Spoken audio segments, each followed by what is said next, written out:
자, 오늘 제가 이 특수경매의 입문이다 해서 오늘 마지막 강의고, 다음 달에 이제 첫째 주 화요일 날에는 부동산 소송이다가 이제 강의를 시작하게끔 되고, 부동산 소송이다 끝나가게끔 되면은 이제 주간에 그 다음 달 10월 달부터 토지 개발 강의가 들어가죠. 이제 특수경매 강의가 끝이 나고. 자, 이게 제가 2015년도에 이 우리 창원에 가서 제가 추천 물건 강의할 때에 이 우리가 같이 공동 투자로 해서 낙찰 받았던 사례입니다. 2015년도에 평택의 땅이 상당히 많이 올라갈 때 이게 2,300평이 22억에 시작이 됐다가 11억까지 떨어졌을 때에 저희들이 16억에 낙찰 받았던 겁니다. 이 평택이 이렇게 많이 올라갈 때 왜 가격이 이렇게 많이 떨어졌느냐? 자, 제가 이걸 정리를 했습니다. 보면 제일 첫 번째, 이 땅에 선순위 기준 권리보다 앞선 선순위 가처분이 3개가 있습니다. 이 인수하는 겁니다. 그 다음에 짓담한 건물이 2동이 있는데 건물 매각 제외입니다. 그 다음에 세 번째가 농지 취득 자격증명서를 발급받아야지 되는 것이 이 또 농지증에 또 문제가 하나 있고, 네 번째는 여기 보시면 대항력 있는 전입자가 2명이 있습니다. 그 다음에 어떤 사람이 또 유치권 신고를 해놨어요. 제 이 얘기는 뭐냐면 우리가 선순위 가처분이 있든지 건물 매각제이든지 농지증을 안 해주든지 이런 거 한 개만 가지고 있어도 우리가 특수경매라고 하는데, 이 평택에 있는 이 물건은 5개라는 어려운 특수경매 5개라는 어려운 것이 다 있었던 물건이 되다 보니까 이렇게 감정 가격이 여기 보면 22억인데 이쪽에 이 당시에 감정할 때보다도 우리가 낙찰을 받을 때는 이 가격보다 더 많이 올라갈 때예요. 그런데도 불구하고 11억까지 떨어졌고, 11억까지 떨어진 거를 저희들이 16억에 낙찰을 받았던 겁니다. 이 내용은 제가 이거를 권리 분석을 해보고 상당히 괜찮다 싶어서 제가 그 창원에 있는 우리 공동 투자를 할 때 투자했던 사람들이 그때 모였던 사람이 한 20여 명이 있었습니다. 20여 명이 있어갖고 제가 이거를 골라놓고 물건을 설명하면서 이거 공동 투자할 사람들을 한 1억씩 해서 한 10명 정도만 모아서 투자를 하고 나머지는 대출을 받고 하자. 그러니까 이거 입찰에 들어갈 사람 우리 회장한테 얘기를 해서 같이 그 권리 분석도 하고 입찰도 하는 게 준비를 하자. 이렇게 해놓고 제가 사실 서울에 올라왔다가 일주일 있다가 제가 다시 내려갔습니다. 내려갔더니 우리 그 회장님이 이렇게 얘기하시더만, 내가 공동 투자한다고 이거를 발표를 해놓고 올라가자마자 공동 투자에 같이 등록한 사람이 한 사람이 손 들고 나오면서 나는 어느 법무사에서 지금 사무장으로 근무하는 사람이다. 근데 내가 봤을 때는 이종실이가 이거 권리 분석을 잘못한 것 같다. 선순위 가처분도 있고 여러 가지가 다 많은데 다른 건 다 몰라도 선순위 가처분은 인수기 때문에 되지가 않는 것이다. 그렇기 때문에 이거는 잘못한 것이다.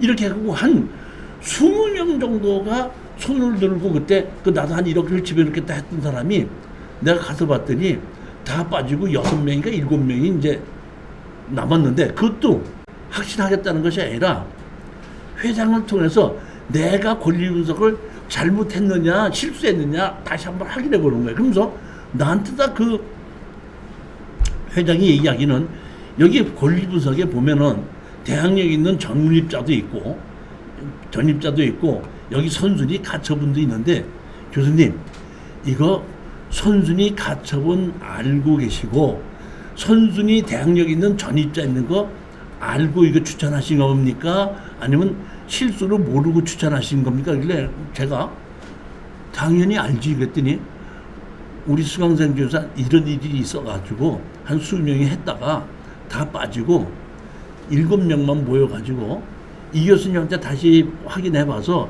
선순위 가처분 있고 대항력 있는 전입자 있는 거 알고 추천했다 그러면 우린 들어가겠다. 그대로 들어가겠다. 해가지고 한 7억 정도는 모여 있습니다. 근데 나한테 다 회장이 다시 한번 확인하더라고. 교수님 이거 알고 계신 거죠? 그래서 알고 있다. 그럼 선순위 가처분 있는 거 처리할 수 있고 대항력이 있는 임차인 처리할 수 있죠? 그러더라고. 있다. 그렇다면 그대로 입찰에 들어가십시다. 해갖고 낙찰을 받은 겁니다. 낙찰을 받고 제가 이제 이 5가지 문제가 있던 것을 해결했던 걸 오늘 주제로 해서 설명을 드리는 겁니다. 5가지. 그러니까 우리는 부동산을 투자를 한다는 얘기는 내가 부동산을 사서 쓰자는 얘기가 아니라 돈을 벌자는 얘기거든요. 그러면 우리는 부동산을 사는 목적이 돈을 벌기 위해서는 팔아야지 돈을 버는 거 아닙니까? 팔아야 되겠죠. 즉 우리는 부동산을 사는 이유가 팔기 위해서 사는데 내가 이것을 사가지고 정상적으로 팔 수 있게끔 만들어 놓는 것이 특수경매의 기본이라는 겁니다. 자, 제일 먼저 보시면 여기에 주식회사 이데아건설이 소유자고 여기 보면 주식회사 이데아건설인데 웬만하면 건설회사들이 이렇게 땅을 사면은 설정이 있을 텐데 설정이 없습니다. 설정이 없다는 얘기는 우리가 기준권리를 뭐로 기준권리를 잡죠? 가장 빠른 설정, 압류, 가압류 이런 걸 우리가 기준권리로 잡는데 설정이 없다 보니까 여기 보면 가압류가 기준권리예요. 이 가압류가. 근데 이 가압류보다 앞선 여기 보면 가처분이 2008년도고 가압류는 2009년도죠. 그러니까 앞선 가처분 기준권리보다 앞선 가처분이 3개가 있는 거니까 이거 인수되는 거 맞습니다. 여기 보시면 점유인이 차 누구가 있고 김 누구가 있죠. 여기 보면 대항력 있는 임차인인데 이 임차인들은 누구냐면은 현재 집을 지어놓고 살고 있는 사람 집 주인입니다. 그리고 이 사람들이 또 유치권 신고까지 해놨습니다. 대항력이 있는 전입자가 있고 유치권이 있고 이 사람들이 가처분을 해놓은 겁니다. 그러니까 사실은 여기 대항력 있는 임차인이나 가처분이나 유치권은 다 같은 사람이 했다고 보시면 되는 겁니다. 제가 이거를 권리 분석을 해봤더니 평택이 제가 집 땅값이 한참 올라간다고 했었죠. 이때 감정했을 때보다 더 많이 올라갔다고 그랬죠. 그러면 평택에 그 당시에 땅값이 올라가는 이유가 제일 첫 번째가 뭐죠? 모든 군인들을 지금 미군들을 평택으로 이전을 했었죠. 두 번째가 고덕지구를 개발하면서 삼성에서 반도체 단지를 만들어서 갔었죠. 두 개가 같이 겹쳐지면서 올라가다 보니까 여기를 제가 알고 있기로는 토지거래 허가구역으로 묶였을 때입니다. 토지거래 허가구역이 묶였는데 제가 권리분석한 겁니다. 묶였는데 건설회사가 이 땅을 산 걸 가지고 택지로 개발해서 분양을 하는 겁니다. 분양하려면 자 토지거래 허가구로 묶였죠. 허가구역으로 묶인 게 지금 뭐라고 했죠? 국토의 계획과 이행에 관한 법률에 의해서 토지의 투기적인 거래가 성행하거나 지가가 급격히 상승하는 지역에 그러한 우려가 있는 지역에 대하여 5년 이내의 기간을 정하여 토지 거래 계약 체결 시 허가를 받도록 계획이 돼 있다. 그러면 허가를 받으면 내가 여기를 허가를 받을 때 어떤 조건으로 허가를 받는다는 것이 있고 그 받은 대로 그대로 사용을 해야 되는 건데 제가 판단했을 때는 허가를 내주지 않다 보니까 이 사람들이 가처분을 해놓고 이데아건설에다가 실질적으로는 땅값을 다 주고 가처분을 해놓고 그 다음에 사용승낙을 받아서 이 사람들이 건물을 진 겁니다. 내용은 그렇게 된 겁니다. 저는 이걸 봤을 때 보면 토지거래 허가지역인데 만약에 토지거래 허가지역인데 변호사 사무실 가서 뭘 하죠? 공증을 하죠. 공증해 보셨어요? 공증해놓고 내가 산 거라고 공증을 해놨으면 내게 돼요 안 돼요? 내게 돼야 안 돼. 공증해놨어. 됩니다. 돼야 안 돼요? 안 안 돼? 왜 안 돼요? 토지 그 아니, 법은 임의 규정과 강제 규정이 있습니다. 강제 규정은 당사자들끼리 합의했다고 해도 합의 자체가 무효예요. 즉 다시 말하면 허가를 받지 않았으면 돈을 내가 3억을 주고 샀는데 설정하고 다 해갖고 계약서 다 해놨는 건 맞다 이런 얘기입니다. 근데 만약에 땅 주인이 나중에 마음 먹고 나 안 팔았어, 나 그냥 계약 해지야 하면 그냥 해지가 되는 겁니다. 그러면 그거는 자 강제 규정이라는 것이 이런 것이 있죠. 자 보십시오. 주택임대차 보호법에 의해서 세입자와 건물 주인과 세입자가 같이 계약을 할 때 2년 이상 해야 된다는 것이 주택임대차 보호법에 되어 있죠. 그런데 건물 주인이 이렇게 얘기합니다. 이게 원래 2억 전세인데 내 아들이 1년만 있으면은 군에서 전역을 하기 때문에 집을 써야 된다. 그러니까 1년만 빌려주기 때문에 내가 2억을 받지 않고 1억만 받겠다. 합의해서 계약했습니다. 그러면 계약서를 2년으로 안 쓰고 얼마로 썼죠? 1년으로 썼죠. 그러면 1년 지나고 나서 계약서대로 나가라 하면 나가요, 안 나가요? 세 들은 사람이 나 못 나가 하면 못 나가는 겁니다. 그거는 왜? 그 계약 자체가 무효예요. 이게 무슨 규정이에요? 강제 규정입니다. 임의 규정은 이런 것이 이게 임의 규정입니다. 법은 우리가 아버지한테 상속을 받으면 배우자가 1.5 나머지 아들 딸 가리지 않고 111이죠. 그런데 그거는 법으로 정해진 건데 아버지가 자식들한테 니들한테 내가 다 가르쳐 줬는데 무슨 상속이야? 배우자한테 다 줄 거야? 하면은 법이 1.5, 111을 정해놨어도 그렇게 정해서 본인이 그렇게 정하면 그리로 간다 이런 얘기예요. 법대로 따르지 않고. 근데 강제 규정에는 당사자들끼리 그렇게 결정했다고 하더라도 그 결정 자체가 무효라는 얘기입니다. 즉 토지 거래 허가 구역에서 허가를 받지 않고 계약한 것 자체가 무효예요.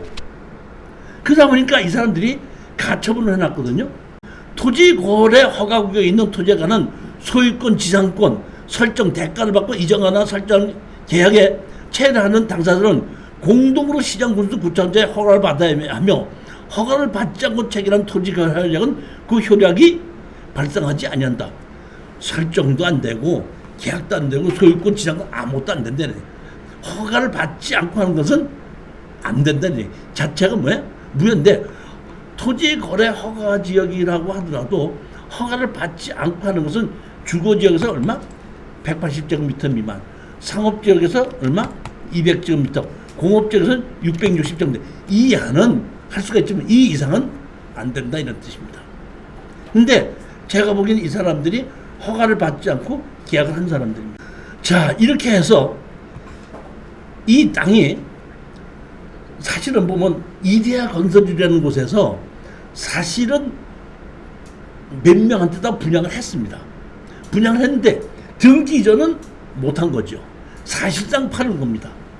팔았는데 이 이데아 건설이 빚을 지다 보니까 이데아 건설 이름으로 땅이 그대로 돼 있다 보니까 이데아 건설에 압류를 하고 가압류를 해놓고 가압류를 보완압류로 바꿔놓고 건물은 땅 산 사람 이름으로 돼 있었다 보니까 건물은 매각제고 토지만 매각으로 경매가 진행된 겁니다. 제가 봤을 때는 땅 주인은 누구죠?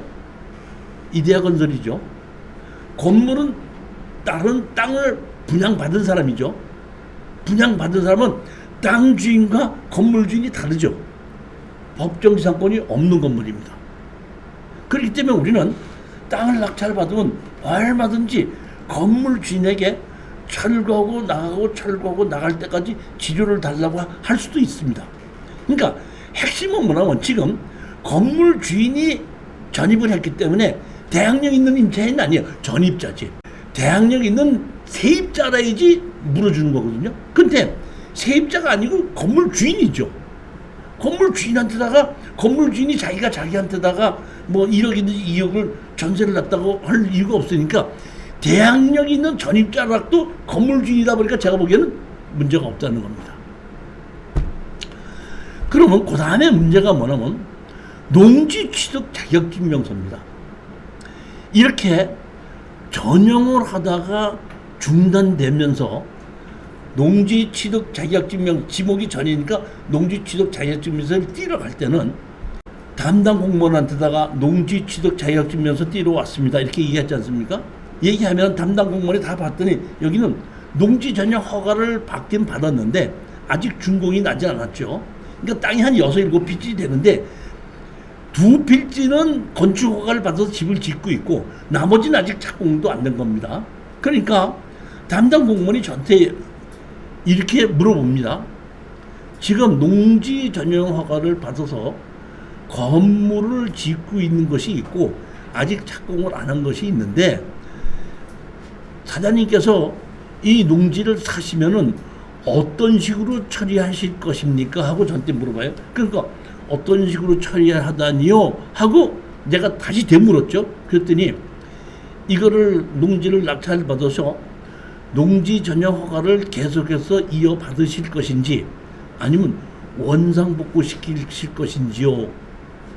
해서 저는 원상복구 시키겠습니다. 이렇게 얘기를 했더니 원상복구 조건으로 농지 취득 자격증을 해준 겁니다. 여기서 여러분이 아셔야 될 것은 농지 취득 자격증명서를 발급받을 때 원상복구라고 그랬죠. 원상복구가 무슨 뜻이라고 그랬죠? 원상복구하는 걸?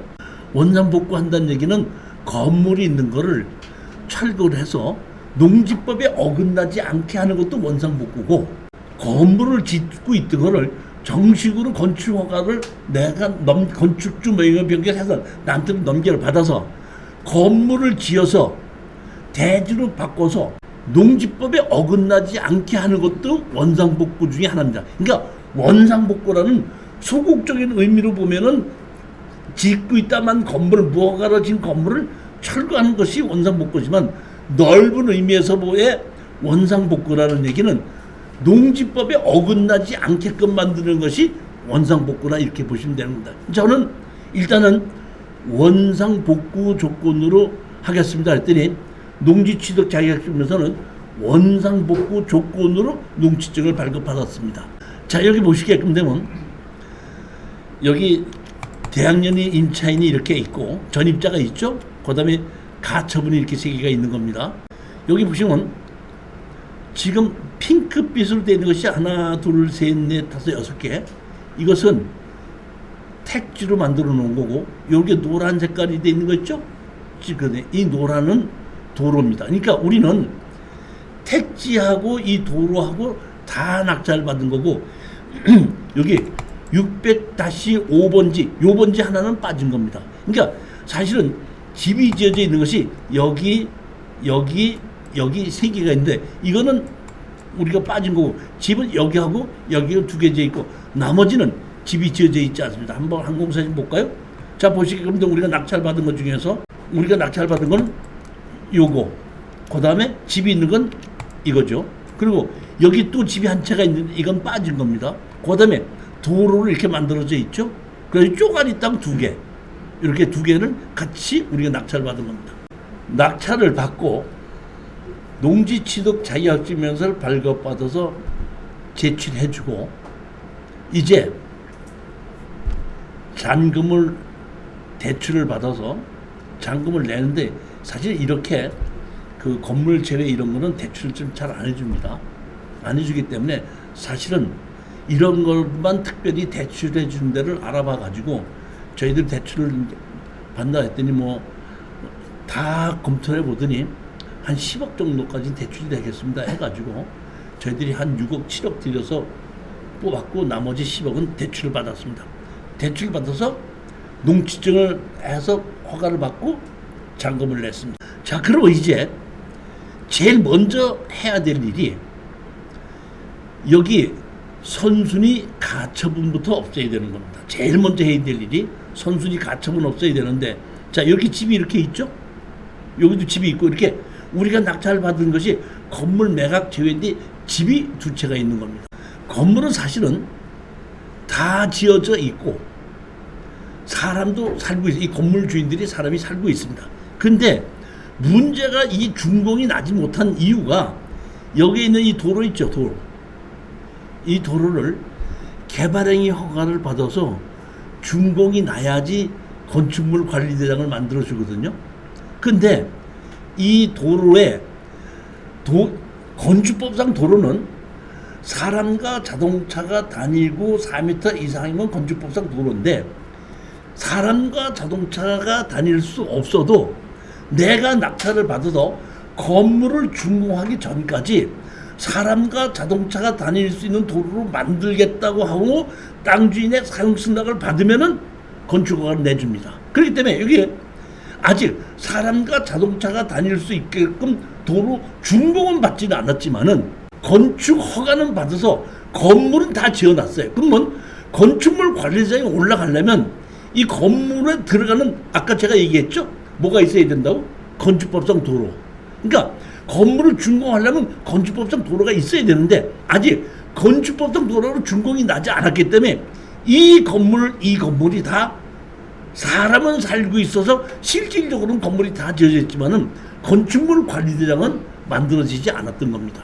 근데 우리가 이 도로를 낙찰받은 겁니다. 그러니까 제일 먼저 가처분 해야 될 게 뭐부터 가처분을 하냐? 가처분을 아시려면 해결하기 위해서는 제일 먼저 뭐부터 아셔야 되는 제척기간이라는 것부터 알아요. 제척기간이 있고 이 소멸 권리가 있는데 자 보십시오. 제척기간 보기 전에 먼저 하나 보십시오.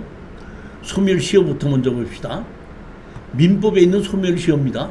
소멸시효 채권 재산까지 소멸시효 채권은 10년간 행사하지 않으면 소멸시효가 완성한다. 단기 3년의 소멸시효 다음 각구의 채권은 3년간 행사하지 않으면 소멸시효가 완성된다.